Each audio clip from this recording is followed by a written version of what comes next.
আমার কাছে ৩ টা জিনিস একই মনে হলেও কিন্তু আসলে একই না। যেমন সুখ, শান্তি, আনন্দ। সুখ থাকলে শান্তি থাকবে, আনন্দ হবে। মনে হয় ৩ টা একই শব্দ। আসলে তা না। কিন্তু বিভিন্ন পাঠ্য বুক এবং বিভিন্ন সাশ্রয় বা আমাদের হাদিসে ৩ টা আলাদা, আলাদা শব্দ গঠন হয়েছে। সুখটা হলো আপনাকে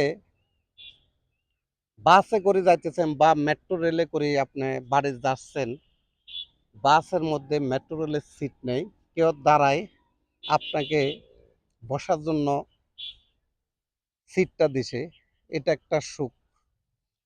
প্রচুর পানির তৃষ্ণা লাগছে, কেউ হঠাৎ করে বলছে ভাই আমার থেকে একটু পানি খান, আপনি খেয়ে তৃষ্ণাটা মিটালো, সেটা একটা সুখ।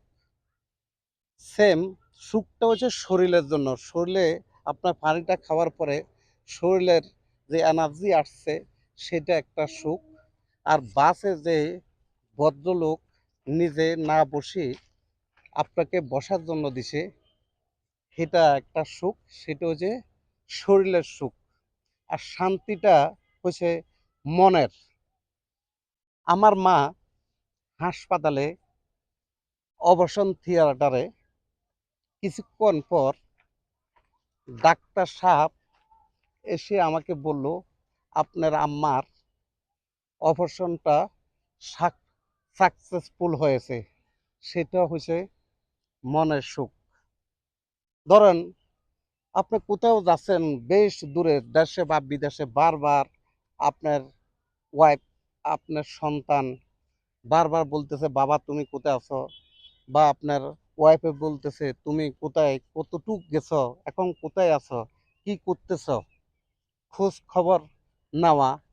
এটা একটা শান্তি লাগে যে আমার ফ্যামিলি এত দূরে আমাকে ফোন দিয়ে খবর নিতেছে। এটা হচ্ছে মনের শান্তি। সেম আনন্দটা কিরকম দেখেন, আপনার ছেলে ভালো একটা রেজাল্ট করছে বা ভালো একটা কলেজে পড়ালেখা করছে, করে সেখানে চান্স পাচ্ছে মেডিকেলে বা ভালো ভার্সিটিতে, সেটাকে মনের আনন্দ, খুব আনন্দটা ফিল করতে। সুখ দুটার মধ্যে আনন্দটা খুঁজে পাওয়া যায়। তাই ৩ টা শব্দ সুখ, শান্তি আলাদা।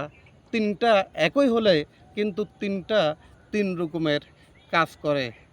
তো ভাই আসেন আমরা সুখ, শান্তি, আনন্দটা সবসময় যেন ভোগ করতে পারি।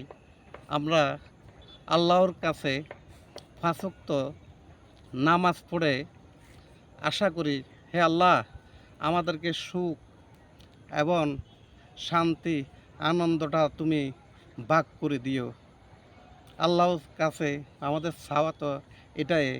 একটা সংসারে মানুষ বাঁচতে হলে এই ৩টা খুব গুরুত্বপূর্ণ বিষয়।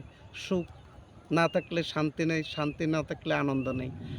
আল্লাহর কাছে একটাই চাওয়া, আল্লাহ আপনি আমাদেরকে সবাইকে, আমাদের মুসলমান বলেন, অন্য ধর্মের ভাই বলেন, সবাইকে সুখ শান্তিতে রাখেন।